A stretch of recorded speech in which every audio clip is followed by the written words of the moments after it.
প্রিয় দর্শক, আমন্ত্রণ জানাচ্ছি চ্যানেলের নিয়মিত সরাসরি অনুষ্ঠান স্বাস্থ্য বিষয়ক টেলিপ্রেসক্রিপশনে। আপনারা জানেন এই অনুষ্ঠানের মাধ্যমে আমরা স্বাস্থ্য বিষয়ক সমস্যা নিয়ে আলোচনা করি এবং যদি কোনো প্রশ্ন থাকে আপনারাও সরাসরি আমাদের সাথে যুক্ত হতে পারেন। আজকে আমরা আলোচনা করব কোলন ক্যান্সার, তার আর্লি ডায়াগনোসিস এবং প্রতিরোধ নিয়ে। এই কোলন ক্যান্সার নিয়ে কথা বলার জন্য আমাদের সাথে আছেন প্রফেসর ডক্টর শেতাবুর রহমান। তিনি অধ্যাপক এবং প্রাক্তন বিভাগীয় প্রধান, সার্জিক্যাল অনকোলজি, জাতীয় ক্যান্সার গবেষণা ইনস্টিটিউট ও হাসপাতাল। পাশাপাশি তিনি ল্যাবেট ক্যান্সার হাসপাতালের সিনিয়র কনসালটেন্ট সার্জিক্যাল অনকোলজির দায়িত্ব পালন করছেন। প্রফেসর ডক্টর শেতাব, আপনাকে স্বাগত আমাদের স্টুডিওতে। ধন্যবাদ। আপনার কাছে আমার প্রথম প্রশ্ন, যে কোলন ক্যান্সার, আমরা তো এমনি ক্যান্সার নিয়ে অনেক আতঙ্কিত থাকি, কোলন ক্যান্সার আসলে এই কোলন ক্যান্সারটা কি? কোলন ক্যান্সার অ্যাকচুয়ালি আমাদের কোলনটা কি আমাদের এখানে বুঝতে হবে। কোলনটা হচ্ছে আমাদের খাদ্যনালীর শেষ ভাগ, যেখানে অ্যাকচুয়ালি হজম হয় না, এখানে শুধুমাত্র পানি বা ইলেকট্রোলাইট অ্যাবজর্পশন হয়। তো এই কোলন ক্যান্সারে যে ক্যান্সারগুলো হয়, এটা সাধারণত অ্যাডেনোকার্সিনোমা হয় বা জিস্ট হতে পারে। তবে কোলন ক্যান্সারের এই ক্যান্সারগুলো প্রথমেই ক্যান্সার আকারে দেখা যায় না। প্রথমে দেখা যায় যে এটা পলিপ আকার বা ছোট্ট একটা আঙ্গুর ফলের মতো হয়। এগুলো সাধারণত অ্যাডেনোমা বা হাইপারপ্লাস্টিক আকারে হয়। এই পরবর্তীতে এগুলো আস্তে আস্তে এটা ক্যান্সারে রূপান্তর হয়। এই ক্যান্সার রূপান্তর হওয়ার পরে এটা বিভিন্ন পর্যায়ে আকারে আমাদের সিমটম দেখা দেয়, অথবা অনেক সময় সিমটম দেখা না গেলেও যে আমরা যদি অনেক কলোনোস্কোপির মাধ্যমে আমরা ধরা পড়ে যাই। তাহলে সেক্ষেত্রে তো কোলন ক্যান্সার আপনি বলছেন যে পলিপ বা এডিনোমা, যেগুলো আমরা জানতাম যে বেনাইন কন্ডিশন, সেগুলো থেকে কিন্তু আসলে টার্ন হচ্ছে সময়ের পরিবর্তনের সাথে সাথে। ঝুঁকিতে আছে কারা, মানে রিস্ক ফ্যাক্টর কি কোলন ক্যান্সারের? কোলন ক্যান্সার অ্যাকচুয়ালি আমাদের দেখা গেছে যে এটা 40 ইয়ার্সের পরে এর সিমটম দেখা যায়। ঝুঁকিতে হতে পারে একটা অ্যাভারেজ ঝুঁকি, আর একটা বলা হয় 20% পিপল এগুলো হচ্ছে আপনার জেনেটিক্যাল কজে হয়। জেনেটিক্যাল কজ হয় কিছু কিছু ক্ষেত্রে মিউটেশনের মাধ্যমে হয়। যেমন আমরা জানি এর মধ্যে কমন যেটা এপিসি বলা হয়, হ্যাঁ, ফ্যামিলিয়াল পলিপোসিস কলন, আর এটা হচ্ছে আপনার নন পলিপোসিস কলোনিক ক্যান্সার বলা হয়।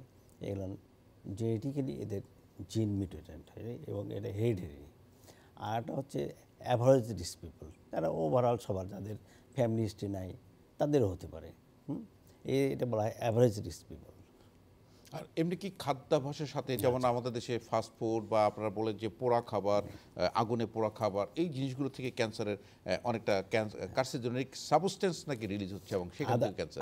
আদার রিস্ক ফ্যাক্টরের মধ্যে যেগুলো বলা হচ্ছে যে একটা ফুড হ্যাবিটের মধ্যে যেগুলো বলা হয় মিলে রেড মিট, প্রসেসড ফুড, আর যারা লিস্ট আপনার ফাইবারযুক্ত খাবার খায়। আরও আছে আপনার যেগুলো হচ্ছে আপনার ক্রনিক অ্যালকোহল যারা খায়, স্মোকিং হ্যাবিট যাদের আছে। তাছাড়া আছে কিছু কিছু ডিজিজ আছে, যেমন বলা হয় ক্রনিক ইনফ্লামেটরি ডিজিজ, যেমন আলসারেটিভ কোলাইটিস, ক্রনস ডিজিজ, এবং যারা খাদ্যে ভিটামিন ডি তাদের বা ভিটামিন ডি প্রসেসিং যাদের কম হয়, এদের এই কোলন ক্যান্সারগুলো সাধারণত। আমাদের দেশে এই কোলন ক্যান্সারের হার কেমন, আচ্ছা, বা পৃথিবীব্যাপী এই কোলন ক্যান্সারটা কেমন হচ্ছে? এই কোলন ক্যান্সার বলা হয় যে fourth most common cancer colon cancer, আর second leading cause of cancer related death in world. আরেকটাকে দেখা গেছে আমাদের দেশের জন্য গ্লোবোকান একটা আছে, গ্লোবাল ক্যান্সার অবজারভেটরি একটা সংস্থা। তাদের 2020 সালে একটা অবজারভেশন আছে। তাদের দেখা গেছে পার 1 লাখ পিপুলে আপনার 3.5% ক্ষেত্রে ক্যান্সার হয়ে থাকে পাওয়া গেছে আমাদের দেশে। আর একটা দেখা গেছে টোটাল ইনসিডেন্স ছিল যে 2020 সালে তারা দেখেছে যে 4,607 জন এফেক্টেড হয়েছে, এবং মৃত্যু হার তার মধ্যে দেখা গেছে যে 3,600 জন। তাতে দেখা গেছে আর একটা হচ্ছে যে এটি ইউএসএতে একটা স্টাডি আছে যে তাদের দেখা গেছে 1970 সালে তাদের ইনসিডেন্স ছিল প্রতি লাখে 60 জন। আবার দেখা গেছে এতে 2016 সালে তারা এটা ইনসিডেন্সটা দেখছে যে প্রতি লাখে 36 জন।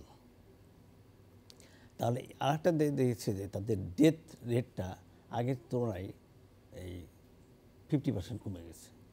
এই ডেথ রেট কমে যাওয়ার কারণ বা ইনসিডেন্স কমার কারণ হচ্ছে এক নম্বর হচ্ছে তারা স্ক্রিনিং করেছে। স্ক্রিনিং হওয়ার ফলে আর্লি ডায়াগনোস হচ্ছে, আর্লি ট্রিটমেন্ট হয়েছে। আর একটা হচ্ছে প্রিভেনশন যেটা হয়েছে, প্রিভেন্টেবল হয়েছে। যেমন তারা কিছু কিছু ডিজিজ দেখা গেছে পলিপ আকারে দেখা গেছে। এই পলিপগুলো বিভিন্ন ধরনের হতে পারে, একটা ইনফ্লামেটরি হতে পারে, তাদের হাইপারপ্লাস্টিক হতে পারে, অ্যাডেনোমা হতে পারে বা ম্যাগনেন্ট হতে পারে। যে এই প্রিভেনশন বলা হচ্ছে ইন দ্যাট সেন্সে যদি অ্যাডেনোমা স্টেজে এই পলিপগুলো রিসেকশন করা হয় তাহলে দের নট কনভার্টেড টু মেইনএন্সি, ক্যান্সার হচ্ছে না। আবার ক্যান্সার যদি আর্লি ক্যান্সারে ধরা পড়ে সেক্ষেত্রে পলিপেক্টমি করলেও এটা ক্যান্সার আর সিমটোমেটিক হচ্ছে না, যার ফলে একটা প্রিভেনশন হচ্ছে। এবং এর ফলে দেখা গেছে যে death rate, colon related cancer death rate এদের 50% কমে গেছে। না, আপনি যে কথা বলছেন যে আর্লি ডায়াগনোস এবং স্ক্রিনিংটা খুব ইম্পর্টেন্ট যে কোনো ক্যান্সারের ক্ষেত্রে। আমরা আসলে আমাদের দেশে যেটা পরিসংখ্যান যেটা আমরা দেখি যে আসলে আমাদের দেশে ক্যান্সার অ্যাডভান্স স্টেজে আসে বেশিরভাগ, যখন সিমটম থাকে বেশিরভাগ রোগী অ্যাডভান্স স্টেজে আসে। কিন্তু আর্লি স্টেজে আসলে আপনি যে কথাটি বলছিলেন যে একটা পলিপ নিয়ে আসলো, আপনার পলিপটা কেটে দিলেন, তার ক্যান্সার ঝুঁকিটা কিন্তু চলে গেলো, এবং ক্যান্সার থাকলে ক্যান্সারও কিন্তু চলে গেল। তো সেটা যেমনটি তাকে সুস্থ রাখার জন্য একটা মার্কার হিসেবে কাজ করবে। তো এই যে স্ক্রিনিং প্রোগ্রামটা, আপনার কি স্ক্রিনিং প্রোগ্রামটা চালু করলে আমরা আর্লি ডায়াগনোসিস করতে পারবো? তাহলে এখন না, আমরা এখন স্ক্রিনিং প্রোগ্রামের মধ্যে আমরা তো হোল পিপুলকে আমরা স্ক্রিনিং নিয়ে আসতে পারবো না। তাতে কাদেরকে নিয়ে আসবো? যাদের রিস্ক আছে, রিস্কের মধ্যে তাদের কারা রিস্কে আছে, যাদের ফ্যামিলি হিস্ট্রি আছে, জেনেটিক কজ আছে, কারণ আছে। আর একটা হচ্ছে তাদের ফুড হ্যাবিট, এই ধরনের যারা খায়, কী বলে আপনার রেড মিট খাচ্ছে বা প্রসেস ফুড খাচ্ছে, স্মোকিং করতেছে, অ্যালকোহল খাচ্ছে বেশি, এদেরকে। তাহলে আর একটা হচ্ছে এজ একটা ফ্যাক্টর। দেখা গেছে আমাদের দেশেও দেখা গেছে, একটা স্টাডি করে দেখা গেছে যে কোলোরেক্টাল ক্যান্সারগুলো 90% সিমটোমেটিক হয় 35 to 55 ইয়ার্সের মধ্যে। তাহলে আমরা যদি এই 35 ইয়ার্সে যদি আমরা স্ক্রিনিং শুরু করি, তাহলে আমাদের স্ক্রিনিংটা শুরু করার আরেকটা কারণ হচ্ছে যে ইউজুয়ালি আর্লি কোলোরেক্টাল ক্যান্সার যেগুলো বা ক্যান্সার, যে কোনো ক্যান্সারে আর্লি স্টেজে সেটা সিমটম প্রডিউস করে না। যখন সিমটম প্রডিউস করে দে আর অ্যাডভান্স। সেহেতু সিমটম প্রডিউস করার আগেই যদি আমরা স্ক্রিনিংয়ে যাই, স্ক্রিনিং করি একটা রোগীর, তাহলে আমরা আর্লি ডায়াগনোস হলো, আর্লি ডায়াগনোস হলে অথবা আর্লি স্টেজেই যদি এটা ধরা পড়ে, সেটা একটা প্রিভেনশন হতে পারে এবং ট্রিটমেন্ট দুটোই হতে পারে। ট্রিটমেন্ট হলে বেটার ফ্যাসিলিটিস ট্রিটমেন্টগুলো তাদেরকে দেওয়া যাবে, তার ফলে আউটকাম ভালো হবে। না, আর্লি এই যে স্ক্রিনিং প্রোগ্রাম যেটা কথা বলছি, আমরা ব্রেস্ট ক্যান্সারের কথা যেমন জানি যে আমরা বলা হয় যে স্ক্রিনিং হলো ঘরের থেকে সেলফ এক্সামিনেশন, নিজে নিজে পরীক্ষা করবে, এটা একটি যেমন। আবার এরপর আছে ধরেন আপনার তার আলট্রাসোনোগ্রাম করে দেখতে পারে, ম্যামোগ্রাফি করে দেখতে পারে। কিন্তু এই যে কোলন ক্যান্সার, সেখানে তো আসলে সেলফ এক্সামিনেশন বলে কোনো কথা নাই। তো সেখানে এখানে স্ক্রিনিংয়ের কিছু কিছু টুলস আছে বলা হয়। যেমন একটা হচ্ছে কলোনোস্কোপি, একটা হচ্ছে সিগমোইডোস্কোপি, আর একটা হচ্ছে সিটি কলোনোগ্রাফি বলা হয়। সিটি কলোনোগ্রাফিটা কি? এটা সিটি স্ক্যানের মাধ্যমে এটা পুরো কোলনটাকে, এটা ভার্চুয়াল কলোনোস্কোপিও বলা হয়, এক্সামিন করা হয় সিটি স্ক্যানের মাধ্যমে। এখানে যদি কোনো দেখা যায় পলিপ আকারে দেখা দেয়, তখন এই পলিপগুলোকে আবার কলোনোস্কোপির মাধ্যমে এক্সিশন করে বায়োপসি করা হয়। আর একটা ফিকাল রিলেটেড কিছু আছে, হ্যাঁ, ফিকাল ম্যাটার থেকে আমরা এই করতে পারে, বলা হয় যে multi targeted faecal DNA test, occult blood test করা হয়, আর immunochemical test, faecal immuno test করা হয়। তো এগুলো সবগুলো কিন্তু আর্লি ডায়াগনোসিসে হেল্প করে। এখানে যেটা আমি অন্তরায় দেখছি যে আসলে এই প্রসিডিউর কিন্তু ইনভেসিভ প্রসিডিউর। জি, আর মানে আপনি স্বাভাবিকভাবেই কিন্তু একটা মানুষ ইনভেসিভ প্রসিডিউর যাওয়ার আগে কিন্তু সাধারণত কিন্তু আসলে এটা আসলে সচেতনতা তৈরি না হলে আসলে যাওয়াটা খুব মানে কঠিন হয়ে দাঁড়াবে। সেজন্য যেটা একটা ইনভেসিভ প্রসিডিউর, আমরা মনে করি যে কখন সেই মানুষটাকে তার কোলোনোস্কোপি করার জন্য যাওয়া উচিত, মানে তার সিমটমগুলো কি হয়, আর্লি সিমটমগুলো কি হয়। কলোনোস্কোপি আমরা বলতেছি যে সিমটোমেটিক যখন হবে তখন তো অ্যাডভান্স কন্ডিশন। এই জন্য আমরা এই যে 40 ইয়ার্স যাদের হয়েছে তাদেরকে আমরা, মানে 40 ঊর্ধ্বদেরকে আপনারা করবেন বছর বছর একবার করবেন? না, বছরে, প্রতি বছর 40 বছরে একবার করা হবে। যদি দেখা যায় তার কোনো নাই, কোনো পলিপ নাই, কোনো হাইপারপ্লাস্টিক কোনো লেশন নাই, নর্মাল যদি হয়, তাদের বলা হচ্ছে 10 ইয়ার্স পরে আর একবার কলোনোস্কোপি করবে। যাদের পলিপ পাওয়া গেছে, যদি পলিপেক্টমি করা হয়, করে বেনাইন যদি হয়, কোনো ম্যালিগন্যান্সি না হয় তাদেরকে আবার 5 থেকে 10 বছর পরে আবার কলোনোস্কোপি করবে। প্রতি বছর করা দরকার নেই। আর একটা হচ্ছে যে যাদের সিটি কলোনোগ্রাফি বলা আছে বা ভার্চুয়াল কলোনোস্কোপি বলা আছে, যদি এদের যদি কোনো পলিপ থাকে তাহলে পলিপেক্টমি করা হলো, তখন দেন এবার আবার 5 থেকে 10 বছর পরে। এবং আর একটা হচ্ছে এবার রিপিট কলোনোস্কোপি বা কলোনোগ্রাফিটা করা হয় 5 বছর পরে। আর একটা হচ্ছে যে ফিকাল যেগুলো বলা হয়, বললাম OBD test, faecal chemical test, faecal multi targeted DNA test, এগুলো 1 বছর পর পর করা হয়, 40 বছর পর পর। প্রফেসর একটা সেটা যেটা আপনি বলছেন যে আসলে প্রতি বছরই করতে হয় না, একবার 40 ঊর্ধ্ব করার পরে যদি ভালো থাকে 10 বছর পর করবে, আর পলিপ করলে তাকে একটা ফলো আপ আপনারা বলেই দিবেন। কিন্তু প্রশ্নটা হলো যে এই কোলোনোস্কোপি করার পরে তার যে পলিপ থাকলো বা ক্যান্সার থাকলো, এটা তো আপনারা রোগ নির্ণয় করার পরে তাকে ট্রিটমেন্টের আওতায় নিয়ে আসবে। মুশকিলটা হলো মানুষ ডাক্তারের কাছে যায় কখন? তার মলের সাথে, টয়লেটের সাথে, তার পায়খানার সাথে ব্লাড যাচ্ছে, তখন যায়। তখন কিন্তু তারা আসলে মানুষ সঙ্গতভাবেই ধরে নেয় যে তার পাইলস হয়েছে, যে কথাটি আপনারা প্রায় শুনে থাকেন, যেমন পাইলস হয়েছে বা একশিরা বলে পাইলস হয়েছে। তো আসলে তো মলদ্বারের সাথে রক্ত যাওয়া মানেই পাইলস নয়, এটা তো অন্যান্য রোগ হতে পারে। এটা আসলে বোঝার উপায়টা কি? আচ্ছা, এখন আমি বলি, তাহলে আমাদেরকে প্রথম কথা যে সিমটম কী এটাও আমাদেরকে জানতে হবে। হ্যাঁ, এবং প্রাথমিক পর্যায়ে যে সিমটমগুলো হয়, প্রথমেই বলা হচ্ছে যে পায়খানার সাথে রক্ত যেতে পারে, তার বাউল হ্যাবিট চেঞ্জ হতে পারে। আগে রেগুলারলি সে সকালবেলা পায়খানা করতো, দেখা যাচ্ছে তার এই বাউল হ্যাবিটটা 2 বার বা 3 বার হয়ে যাচ্ছে, অথবা দেখা যাচ্ছে ইরেগুলার সময় পায়খানা যেতে হচ্ছে।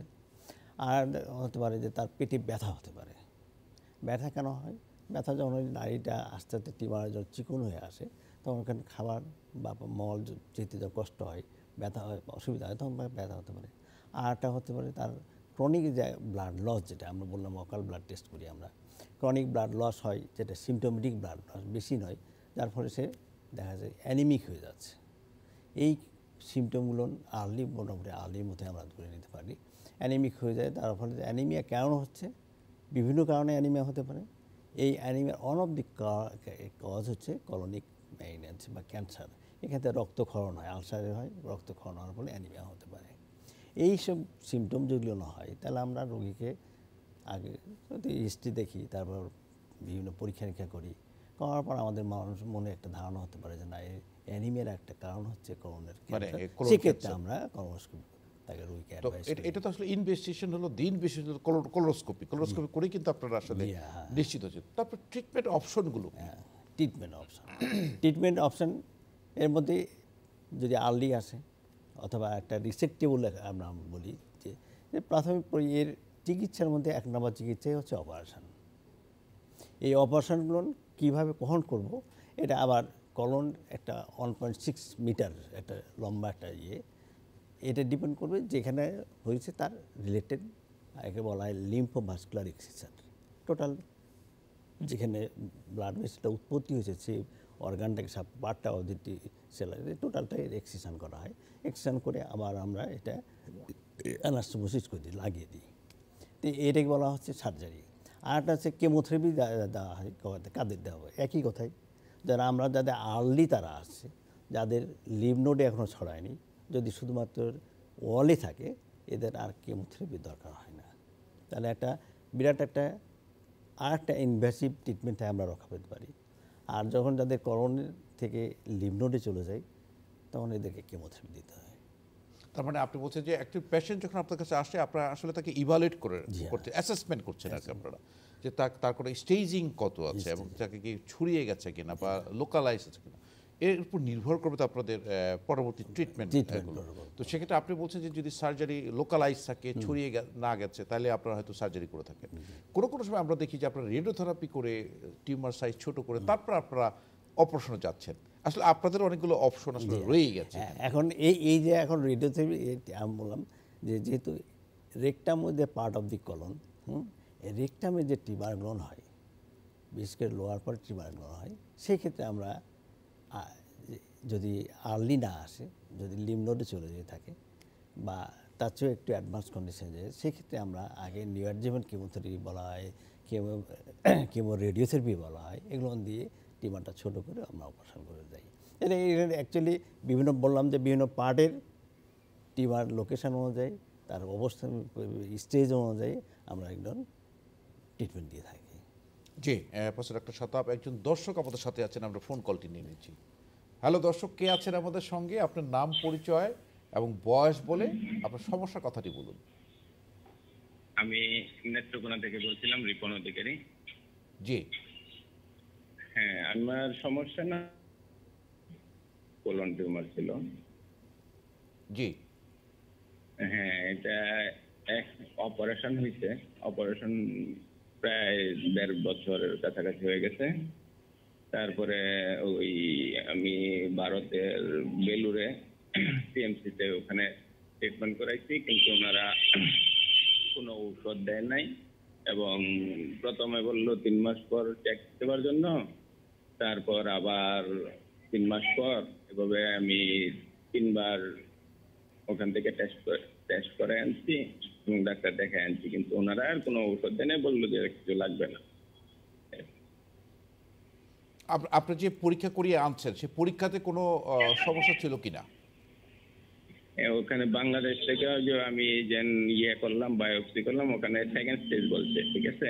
ওখানে কি বলছে বায়োপসিতে? Second stage. সেকেন্ড স্টেজ, আচ্ছা জি। তারপরে ওই ওই যে বায়োপসির যে স্লাইডগুলো আমি ওখানে নিয়ে গেছিলাম সিএমসিতে, ওখানে ওরাও দেখতে ওই রিপোর্টে ওইটাই বলছে, এবং আমি সিটি স্ক্যানের ফিল্মগুলো নিয়ে গেছিলাম, ওগুলো ওখানে টেস্ট করছে। তারপরে এটাই বলছে, কিন্তু তারা ওই কোনো ঔষধ দেয় নাই, বললে লাগবে না কিছু। এতে কি আমি সংখ্যামুক্ত কিনা? আচ্ছা জি, ধন্যবাদ আমাদের সঙ্গে যুক্ত থাকার জন্য। আপনার বিষয়টা একটু কমপ্লিকেটেড, আমাদের প্রফেসর একটা সেটা নিশ্চয়ই উত্তর দিবে। আমি আগে বলি, সেকেন্ড স্টেজ বলতে অ্যাকচুয়ালি যখন আমরা বললাম যে টিউমার যদি সেই কলনের গায়ে লেগে থাকে, শুধু লিম্ফ নোড না থাকে, এই স্টেজটাকে অ্যাকচুয়ালি সেকেন্ড স্টেজ বলা হয়। তো যদি সেকেন্ড স্টেজে থাকে, লিম্ফ নোড যদি না থাকে, তাহলে আপনার রিস্ক কম, আপনার কেমোথেরাপি সাধারণত লাগে না।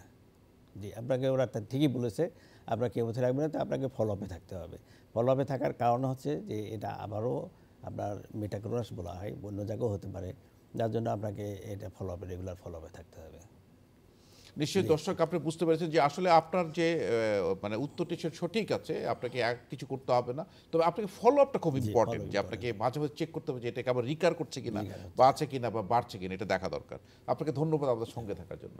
স্যার, আমরা যে প্রসঙ্গে ছিলাম, আমরা ট্রিটমেন্ট অপশনগুলোর কথা বলছিলাম, যে অনেক সময় রেডিওথেরাপি দিয়ে সাইজ ছোট করে করা হয়, কোনো সময় কেমোথেরাপি। এখন তো ট্রিটমেন্ট ব্যবস্থা অনেক অত্যাধুনিক ক্যান্সারের ক্ষেত্রে। আপনারা সিলেক্টিভ কেমোথেরাপি দেন, একদম টার্গেটেড কেমোথেরাপি দেন, এবং ইমিউনোথেরাপি বলা হয়, এখন ইমিউনোথেরাপি বলা হয়। সেক্ষেত্রে আপনারা ইমিউনোসাইটোকেমিস্ট্রি করে আপনারা এটা নির্ণয় করে দেন। এটা আসলে আমার কাছে মনে হয়েছে যে ক্যান্সারের যুগান্তকারী একটি স্টেপ, যে অনেকে ভালো হয়ে যায়। তো এই ক্ষেত্রে সব রোগীদের কেমোথেরাপি, রেডিওথেরাপি প্রয়োজন আছে কিনা? না, সব রোগীরই কেমোথেরাপি এবং রেডিওথেরাপি দরকার নাই। যদি বললাম যে আর্লি স্টেজ হয়, যদি স্টেজ 1 অথবা স্টেজ 2 যদি হয়ে থাকে, স্টেজ 2 বলতে আমরা যখন বলি সেটা হচ্ছে উইদিন দি টিউমারের সেই টিউমারটা আপনার কলনের গায়ে বা যে পার্টি হয় তার গায়েই আছে, এটা লিম্ফ নোডও ছড়ায় নাই, তখন এটাকে অ্যাকচুয়ালি আপ টু 2 স্টেজ বলা হয়। স্টেজ 2, এই স্টেজ যদি থাকে তাহলে কেমোথেরাপি, রেডিওথেরাপি দেওয়া কলোরেক্টাল ক্যান্সারে দেওয়া লাগে না। প্রফেসর একটা সেটা আরেকটি বিষয়, ক্যান্সার হয়ে গেলে তো আসলে চিকিৎসাটা অনেক ব্যয়বহুল হয়ে যায়, চিকিৎসা পদ্ধতি ব্যয়বহুল হয়ে যায়, মানুষের জীবনও কিন্তু অনেকটা দুর্বিষহ হয়ে যায়। তো আমরা প্রিভেনশনের যদি চিন্তা করি, যেমন আমরা জানি যে সার্ভাইকাল ক্যান্সারের টিকা আছে, যে টিকা দিলে জরায়ু মুখ ক্যান্সারটা প্রতিরোধ করা সম্ভব হচ্ছে। এই ক্ষেত্রে এই কোলন ক্যান্সারের ক্ষেত্রে কোনো টিকা বা প্রতিরোধমূলক কোনো ব্যবস্থা আছে? আচ্ছা, টিকা নিয়ে এখনও গবেষণা চলছে, এখন আবিষ্কার হয় নাই, তবে প্রতিরোধের ব্যবস্থা আছে। প্রতিরোধে একটা জিনিস কি, আমরা যদি খাদ্যাভ্যাসটা আমরা চেঞ্জ করি, আমরা রেড মিট না খাই, যদি প্রসেসড ফুডগুলো কম খাই, এবং বলা হয় যে গ্রিন ফুড এবং ফাইবারযুক্ত ফুড খাবার খেতে হবে, সেগুলো খেতে পারি। আর একটা হচ্ছে যে আমাদের যে যারা ডায়াবেটিস, তাদের ডায়াবেটিস কন্ট্রোল করতে হবে, যাদের স্মোকিং এবং অ্যালকোহল পান করার অভ্যাস আছে, এটা বন্ধ করতে হবে। আর একটা হচ্ছে যে এইগুলো, আর একটা হচ্ছে যে অ্যাসপিরিন যদি খাই বা এনএসআইডি যারা খায়, তাদের দেখা যায় যে এই কোলন ক্যান্সারের ঝুঁকিটা কম। এই অ্যাসপিরিন যদি আমরা তাদেরকে দিতে পারি। আরটা হচ্ছে ভিটামিন ডি সাপ্লিমেন্ট যদি করা যায়, সেক্ষেত্রে ক্যান্সার প্রিভেনশন হতে পারে। আর এইগুলো হলো আমাদের খাদ্যাভ্যাস, অথবা আরটা হচ্ছে যারা অবিস, এরাও একটা ফ্যাক্টর ক্যান্সারের। সেটা তাদের ওবেসিটি কমানোর জন্য রেগুলার এক্সারসাইজ করতে হবে, তার বডি ওয়েট কমাতে হবে, এই ধরনের প্রিভেনশনের মধ্যে পড়ে। আর একটা প্রিভেনশনের জন্য হচ্ছে বললাম যে কোলন ক্যান্সার যেগুলো হয় এগুলো হচ্ছে আমরা যদি early diagnosis, very early diagnose করে আমরা যদি পলিপেক্টমির মধ্যে বা কলোনোস্কোপির মধ্যে এক্সটেন্ড করি, it is on top of prevention. আরটা হচ্ছে যে কোলন ক্যান্সার, যেহেতু আমরা বারবার বলতেছি এটা প্রথমেই ক্যান্সার হয় না, প্রথমে একটা অ্যাডেনোমা আকারে একটা ছোট্ট টিউমার হয়। এই অ্যাডেনোমাটা একটা বেনাইন কন্ডিশন। এই অ্যাডেনোমার স্টেজে আমরা যে এক্সারসাইজ করে ফেলতে পারি তারও একটা প্রিভেনশন। তাহলে আমরা যদি, যেটা আবার আসলো যে স্ক্রিনিংয়ের মাধ্যমে আমরা যদি কলোনোস্কোপি করে বা কোনো সিটি কর্নোগ্রাফি করে ডিটেক্ট করে, একটা পলিপ ডিটেক্ট করে এটা যদি এক্সারসাইজ করে ফেলি, তাহলে এটাও একটা প্রিভেনশনের একটা মাধ্যম, অনবদ্য মাধ্যম। না, তো সেক্ষেত্রে আপনি যে কথাটি বারবার বলছেন যে যদি আমরা স্ক্রিনিংয়ের মাধ্যমে যদি আমরা রোগটা আর্লি ডিটেক্ট করতে পারি তাহলে এটার আউটকামটা অনেক ভালো হয়। তো আপনি যে কথাটি বলছিলেন যে এডিনোমা, আবার বলেছিলেন পলিপ, জি হ্যাঁ, আসলে এডিনোমার পলিপের মধ্যে পার্থক্য কি? এবং আমাদের একটি ধারণা আছে যে নেজাল পলিপ, নাকে পলিপ হয়, তারপরে বিভিন্ন জায়গায় পলিপ আছে, গলব্লাডারের পলিপ আছে, কিন্তু এই পলিপটা ক্যান্সার হওয়ার ঝুঁকিটা কতটুকু? আচ্ছা, আমি যেটা বলে আবার বলি যে পলিপগুলো কলনে বিশেষ করে যেটা একটা ইনফ্লামেটরি একটা ডিজিজ হয় কলনে, যেটা হচ্ছে আপনার যে বলা হয় ইনফ্লামেটরি বাউল ডিজিজ, এখানে একটি পলিপ তৈরি হয়। পলিপগুলো হচ্ছে অ্যাকচুয়ালি যে জিনিসগুলো হচ্ছে আমরা বলি ছোটো আঙুরের মতো যখন একটা ঝুলে আসে অথবা গায়ে লেগে থাকে এই ইন্টেস্টাইনের ভিতরে ওয়ালে, তখন আমরা এটাকে বলি পলিপ। এই পলিপগুলো বললাম বিভিন্ন ধরনের হতে পারে, একটা ইনফ্লামেটরি পলিপ হতে পারে, একটা নিওপ্লাস্টিক হতে পারে। এই নিওপ্লাস্টিক মধ্যে বেনাইন হতে পারে, মেইনটেন্ট হতে পারে। বেনাইন সেগুলো আমরা বলি অ্যাডেনোমা। এই অ্যাডেনোমার স্টেজ এইটি যদি আমরা কেটে ফেলতে পারি পলিপগুলো এই স্ক্রিনিংয়ের মাধ্যমে বা কলোনোস্কোপি করে, তাহলে একটা প্রিভেনশন হলো। অথবা যদি যে অ্যাডেনোমাটা এটা টার্ন টু মেইনেন্সি হতে পারে, চেঞ্জ হতে পারে, but it take time. Just টিপে যদি তার ক্যান্সার হয়েছে আমরা বেজ সহ যদি কেটে ফেলতে পারি, তাহলে it is also type of prevention. আর একটা হচ্ছে যে কলোনোস্কোপি করতে গিয়ে যদি আমরা এই স্টেজে একটু অ্যাডভান্স স্টেজে আর্লি স্টেজ, যেটা কেবল হয়েছে ক্যান্সার কনভার্ট হয়েছে, T1 বা T2 বলি অথবা স্টেজ 2 বলি বা T1, এটাও যদি আমরা ডায়াগনোস করতে পারি, আর্লি ডায়াগনোস হলো, তাহলে রোগীর আমরা অপারেশন করে জায়গাটা কেটে আবার জোড়াই দিয়ে দিতে পারি এবং তার কেমোথেরাপি লাগবে না, লং টাইম কমপ্লিকেশন হবে। এই আউটকাম আর একটা হচ্ছে আমরা যদি এখানে একটা প্রগনোসিস বলি কত পার্সেন্ট রোগী ভালো হয়ে যেতে পারে, যদি বলা হচ্ছে যে আর্লি হয় বা স্টেজ 1 যদি হয় বা 2তে, এটা 95% ক্ষেত্রে রোগীরা ভালো হয়ে যায়। মানে 5 ইয়ার সার্ভাইভাল হয় 90%, 95%। আরটা যখন লিভ নোডে চলে যায় তখন এই সার্ভাইভাল রেটটা কমে যায়, তখন বলা হয় 70%। আবার যদি এটা মেটাস্টেজে চলে যায়, যদি লিভারে যায় অথবা পেরিটোনিয়ামে যায় এবং আদার্স অর্গানে যায়, তখন এটার আপনার প্রগনোসিস প্রায় 10 to 15%। সেহেতু এই আর্লি ডায়াগনোসিস করার জন্য আমাদের এই স্ক্রিনিংয়ে আসতে হবে। এই স্ক্রিনিংয়ে যে বলা হচ্ছে যে অ্যাভারেজলি বলা আছে 40 ইয়ার্সে যে আমরা স্ক্রিনিং যদি শুরু করি, মাত্র একবার কলোনোস্কোপি করলে আমরা 10 ইয়ার্স আবার কলোনোস্কোপির দরকার হয় না। সেটা একবার যদি আমরা কলোনোস্কোপি করে আমরা যদি ডিটেক্ট করতে পারি, তাহলে এই যে মাত্র বলা হচ্ছে second most common cause of cancer related death colorectal cancer. অনেক ধন্যবাদ প্রফেসর ডাক্তার শেতাব রহমান। আমরা আসলে আপনার কাছে কোলন ক্যান্সারের যেটা আর্লি ডায়াগনোসিসের জন্য আমরা বুঝতে পারলাম যে আসলে স্ক্রিনিং এবং কোলোনোস্কোপির কোনো বিকল্প নেই। আপনাকে অনেক ধন্যবাদ। অনেক ধন্যবাদ চ্যানেলকে এবং দর্শকবৃন্দকে। প্রিয় দর্শক, কোলন ক্যান্সার মারাত্মক ঝুঁকিপূর্ণ একটি রোগ, যে রোগটি হলে চিকিৎসা অনেক ব্যয়বহুল এবং অনেক সময় মৃত্যুর কারণ হয়ে দাঁড়ায়। আর্লি ডায়াগনোসিস করার জন্য স্ক্রিনিং এর বিকল্প নেই। আপনি কোলোনোস্কোপির মাধ্যমে, আপনার স্ক্রিনিংয়ের মাধ্যমে আপনার কোলনে কোনো পলিপ, এডিনোমা অথবা ক্যান্সার জাতীয় কিছু আছে কিনা জেনে নিন, এবং তাতে করে আর্লি রোগটা ধরা পড়লে তার চিকিৎসা নিলে অপারেশনের মাধ্যমে সম্পূর্ণ ভালো হওয়া সম্ভব। দর্শক, ভালো থাকুন, সুস্থ থাকুন, শুভকামনা সকলের জন্য।